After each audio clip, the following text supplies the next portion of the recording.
Welcome back to the Coliseum of Fantasy Knowledge. This is the IDP Fantasy Empire. Had to bump a little Avenged Sevenfold this week, a little Hail to the King, because I got to see him in concert on Tuesday. Pretty nice concert. Had a little Bullet for My Valentine, a little Breaking Benjamin, then Avenged Sevenfold. Killed the rest of the show. Pretty awesome. Got to this is the first really rock concert I've been to since I was in high school, so that was pretty fun to go to. Man, couldn't complain too much. Did you throw up the forks? Yeah, a couple times I threw up the forks, man. I'm more of a Bullet for My Valentine dude, so they only had about 6 songs, so I was kind of depressed about that. But other than that, I mean, the concert was crazy. But dude, I'm telling you, I could not hear anything after Avenged Sevenfold played. They were loud, man, super loud. Yeah, I've never seen them in concert. I did see Bullet for My Valentine there in San Diego, and Chiodos, they opened for them. I personally love Chiodos a lot more than Bullet for My Valentine. And I told you, man, I think a lot of the times with opening bands, they come off really well. Because, you know, they get to play, this is basically them just doing more freeform without having to worry about closing it out, you know. Because, like, when I went to Evanescence concert, Cold opened for them, and I loved Cold after that. So that was one of those bands that really killed it for me. So this week, of course, we had the Super Bowl this last Sunday, big day, then basically a national holiday at this point. Mm-hmm. So we had the Eagles versus the Patriots. If you live under a rock and you don't know the final, then let me tell you spoilers. The Eagles pulled it off, man. They pulled it off. David beat Goliath, or Peterson beat Goliath. What are your thoughts, man? Just over the cuff, because we're going to break down this game, but just on top. I think going for it on fourth down 3 times was one of those things that you'd like to see more from Super Bowl teams. You don't see that very often. They usually play it pretty close to the vest. I think that's definitely something that helped them beat the Patriots, especially when the game came down to a Hail Mary throw to Gronkowski. Oh, yeah. And, you know, if you got Philip Dorsett trying to make a catch, it's not going to end very well for you. That's pretty much usually how that goes. Yeah. All right, well, going into the news, we're not going to have a whole bunch. The latest news is Julius Peppers, defensive end, was playing with a torn labrum in the season. He has a lengthy recovery. Honestly, I think it's probably going to be the end. I can't say for sure because the guy's still playing at a higher level, but he's been basically a third down specialist. Yeah, situational guy. If I own him in a dynasty, I'm going to be trading him, even though I think he's probably got 1 or 2 more years left. Yeah. And those years are not going to be really productive. No, because even when he was in Green Bay, he wasn't super productive. He was more of a situational guy. All right, other defensive line news. We have Calais Marsh. 49ers.com are reporting that he re-signed a 2-year contract. Saints.com reports that Nick Fairley, defensive tackle, was released. He's 30 years old and has a heart condition. Yeah, we've been tracking this for the past season, really. Mm-hmm. He wasn't going to be playing this past season, and I doubt he'll ever step back on the football field. But, you know, the guy was a really good talent, and he really was coming out of college, especially coming out of Auburn. You know, he was a guy for the Lions who they thought with him and Sue they were going to be basically unrunnable. Yeah. Just sucks that it worked out that way. I told Buck, I said, I didn't think he was that old. I feel like, you know, was only 27, 28, about our age, honestly. Yeah. ESPN reports that Cliff Averill is likely to be dropped. Again, not super shocked by this. I don't think anyone should be. Again, if I have him in any dynasty league, I'd probably already try to trade for him, because if not, you're probably not going to find much of a partner for it. I assume they're going to draft a defensive tackle, especially with the injury to Malik Dowell that he's still recovering from. Man, I hope he comes back, man. I like that kid. Yeah. You got Cliff Averill, who they were kind of worried that he would never play football again. Yeah. And if he gets dropped, I don't know if there's another team that's going to go out and put their neck on the line for him. Yeah, and I think if he would eventually get picked up, it's probably going to be middle of the season where an injury happens, or just trying to get a little bit of depth. A lot of those guys go to that situation when they're a little bit older. Jeff Zebrick is reporting that Brandon Williams, a defensive tackle for Baltimore, will more than likely get a restructured contract. Really, the only other guy that I was excited for was Glasgow. You know, a kid coming out of Michigan last year. I had him in my dynasty league for a little while. I may still have him. He's one of those guys that I'm probably going to cut to pick up more rookies this year. Vaughn McClure is reporting that Tack McKinley, defensive end for Atlanta, is recovering from a shoulder surgery. really nothing to worry about. This is standard operating procedure in the offseason. An interesting note is it's the opposite of his last shoulder surgery. So are you worried about this? And if so, what are you doing with that? No, I'm not worried about this. If anything, the only thing I'm worried about is them moving Vic Beasley back to his old role. But it could actually be better for him. That could mean that clears up the other side, the opposite end for him, where he may be able to be a little bit more productive, because we saw him kind of turn on near the end of the season and into the playoffs and made a couple good plays in the playoffs. So you hope a young guy like that builds off of it. We know the guy's got the fire there. It's just got to be pushed in the right direction. Yeah, and I think Claiborne's also a free agent this year too. Yeah, they could lose Poe and Claiborne all in the same wrap. And, it's one of those we talked about in our last podcast with the free agency coming up. So it's something to definitely watch with Atlanta, but I think they're going to be trying to get a little bit younger on that defensive line too. So I wouldn't be shocked if them and Seattle both go, because they usually have about the same mindset with everything. Yep. So going into the linebackers, don't have a whole lot of news, but these ones I guess are a little bit more important. Ryan Shazier reports himself that he's not able to walk on his own yet. He was at a Penguins game, I believe, yesterday or the day before. I can't remember what day it was. But he was there, and they actually got a standing ovation. He was actually able to stand up with assistance, but he was actually able to stand up. So still a lot of love from Pittsburgh for this guy, everywhere he shows up to. Yeah, I have some loyalty to him.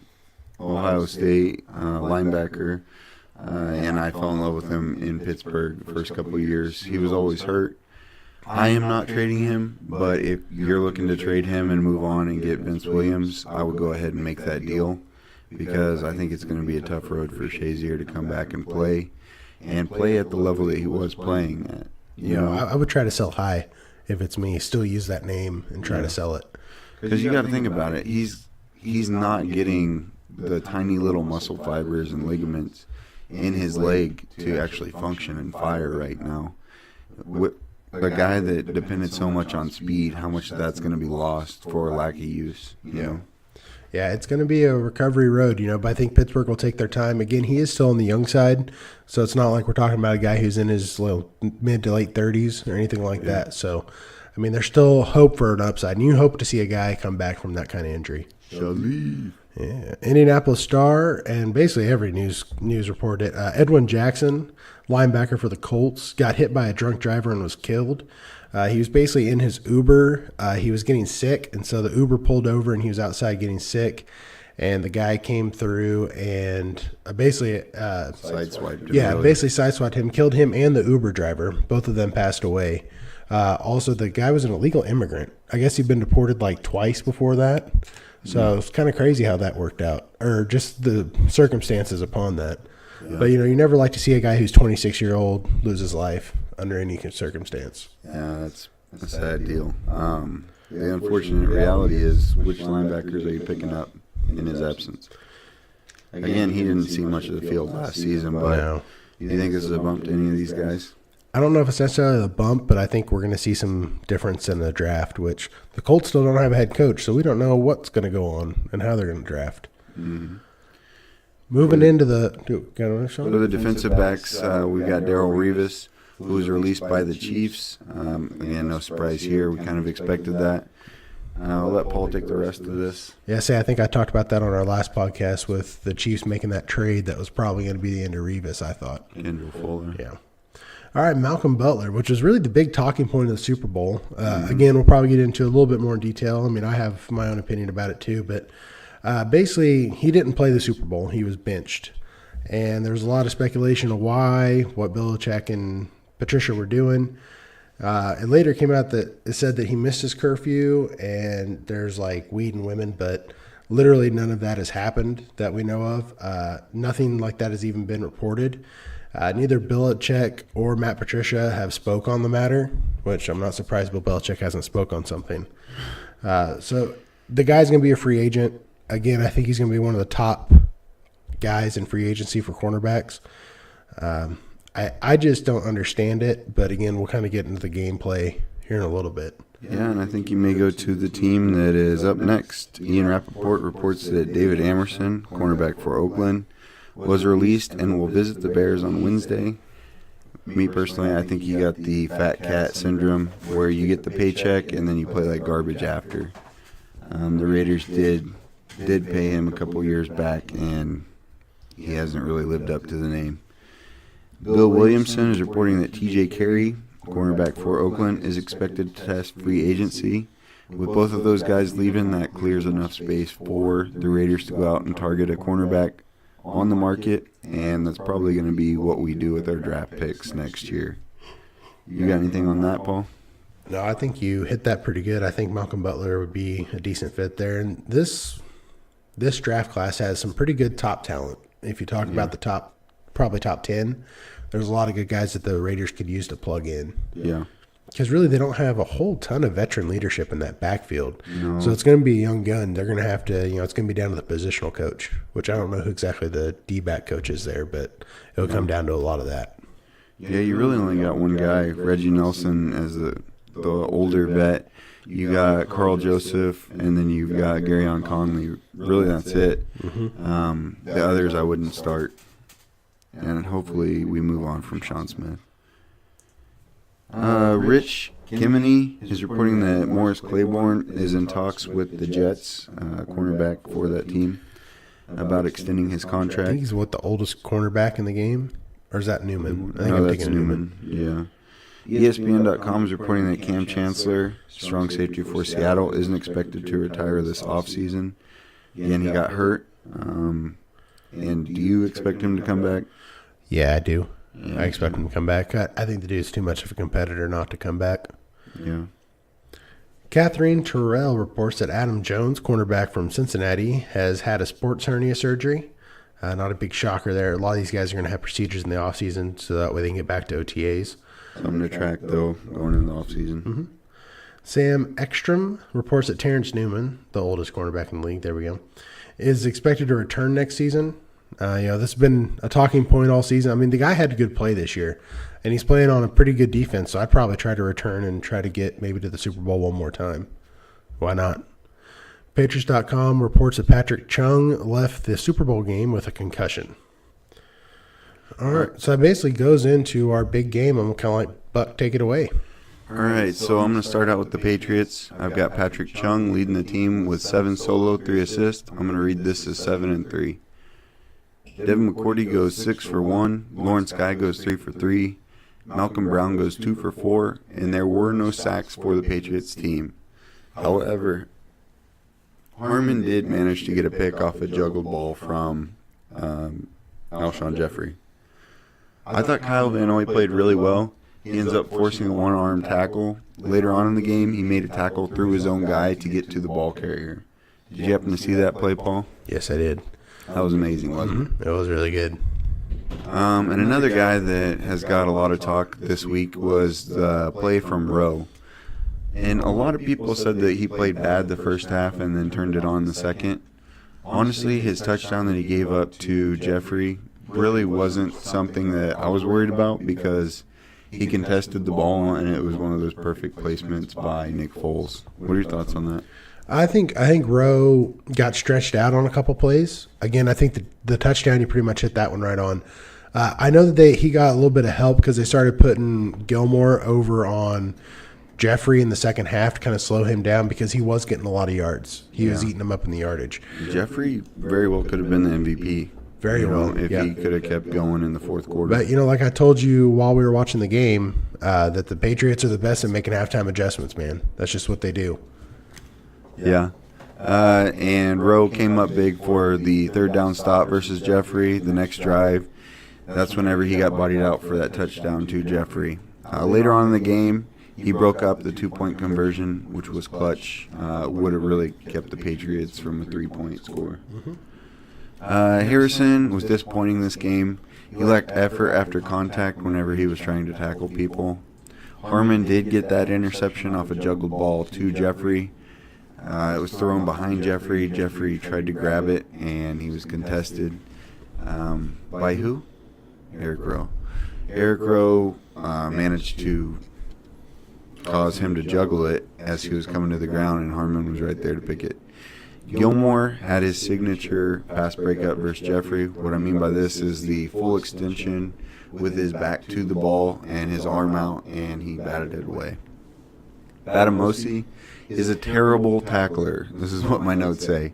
He also got spun through later on in the game whenever he tried to make a tackle. Eric Flowers was placed in coverage on Clement, and he got roasted for a touchdown. This ball was placed perfectly just where Clement could get it. Batamosi was 2 yards behind him. I don't think he should have been covering him, honestly. Eric Flowers was later shut down on the end around. That was a flare to the backside. He ended up making a heads-up play, getting out there as the offensive lineman came out to block him. So you win one, you lose one with him.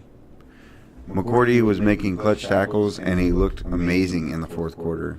I don't know about you, but... Yeah, I honestly I was hoping you put that on there. I thought McCourty really turned on the fourth. He was making solid tackles.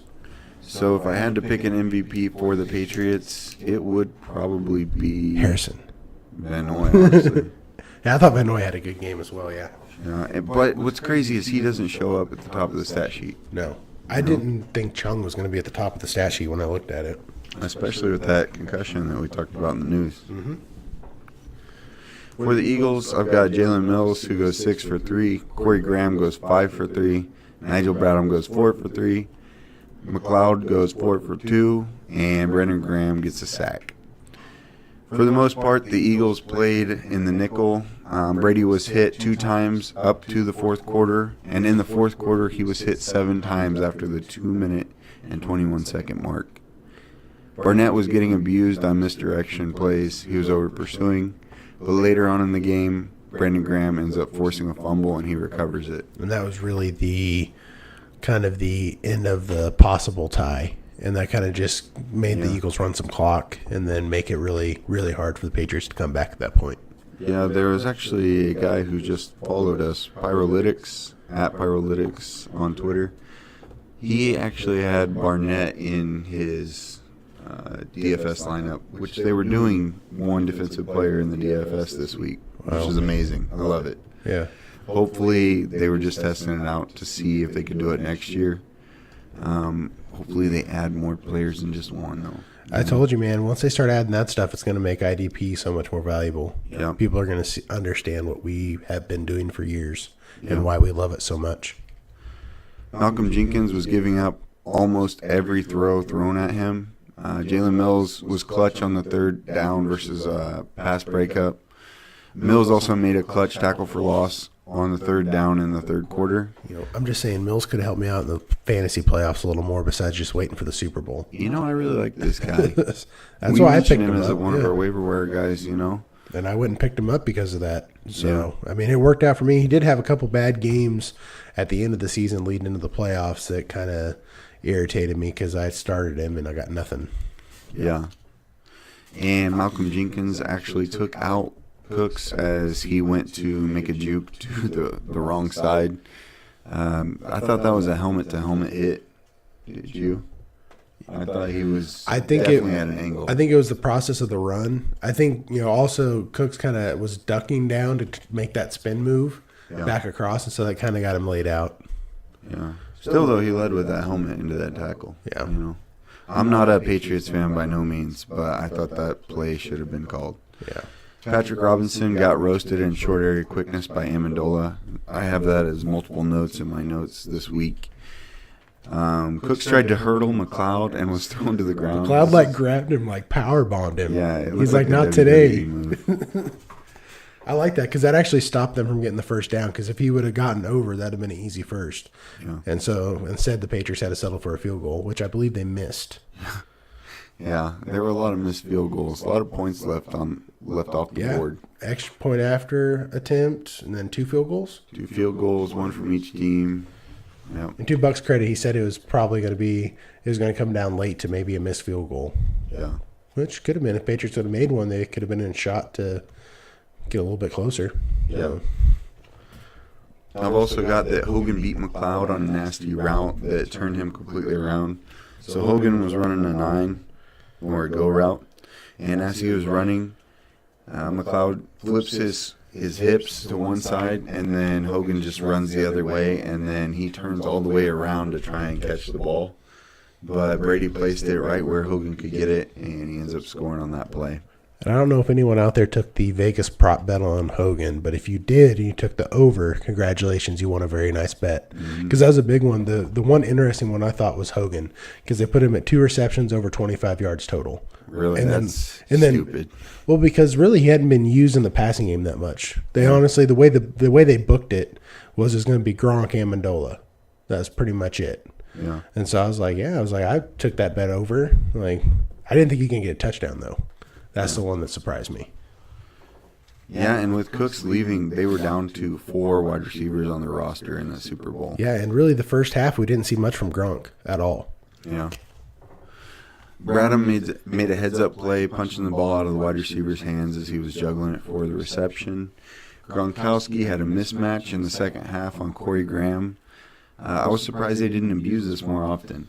You know, they pretty much just used it just to start the second half. And I told you, I said, watch, when the Patriots come out second half, they're going to feed Gronk. That's what they're going to try to do. They're going to push that ball in there. They're going to take some risks, which I like that. I mean, I'm not completely shocked that all this happened.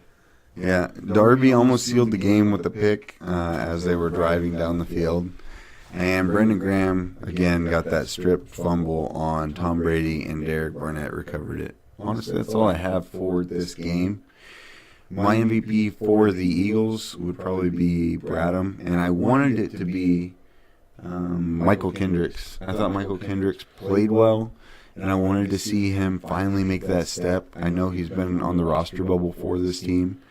He's really been the do-it-all for this team, you know, and they haven't given him enough love.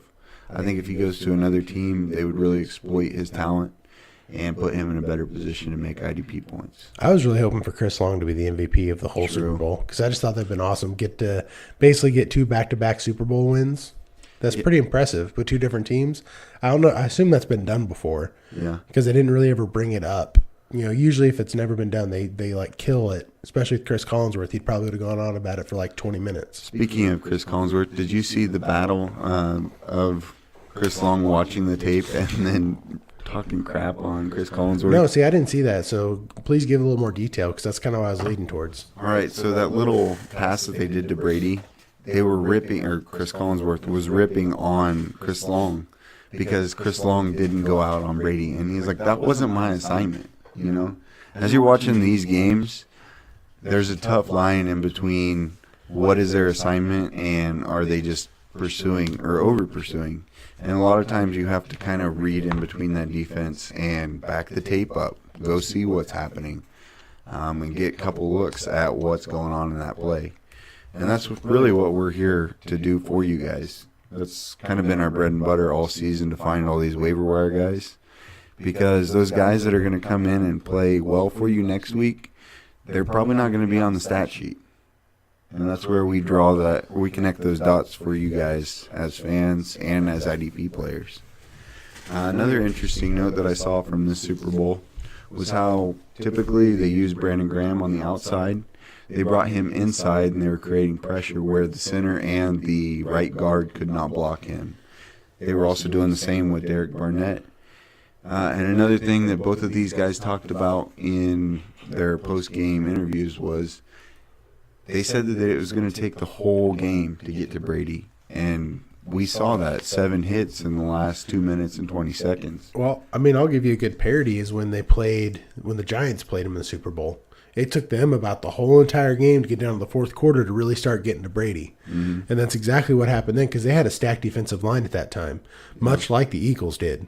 And so you saw that come up like when they beat them when they're undefeated. It took until the very, very near the end of the game for them to finally get pressure. Yeah.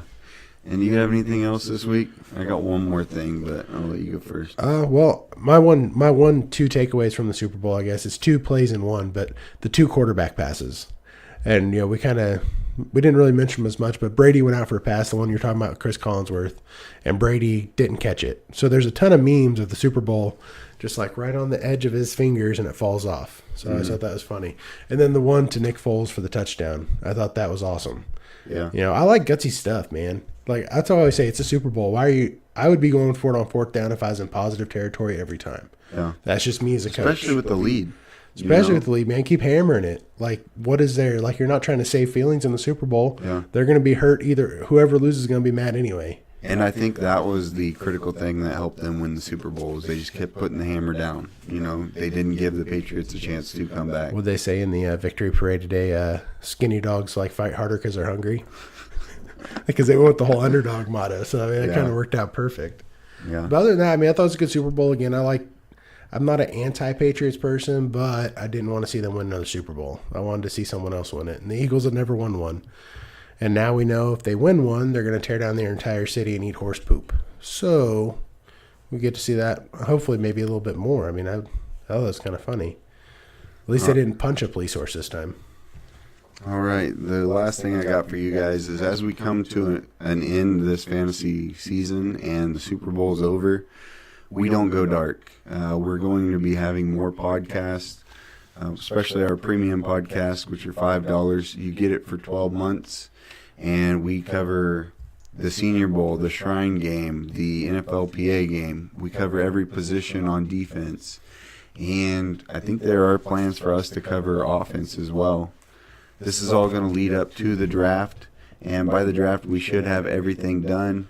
We should have our draft kit out the week after the draft with our ranks, our rosters. We have efficiencies on sacks, efficiencies on interceptions, efficiencies on tackle for loss, all these neat little stats that you like having at your fingertips. You'll be able to go in and quickly look at them as you're projecting your players for next season, and we'll be right there with you doing the same thing.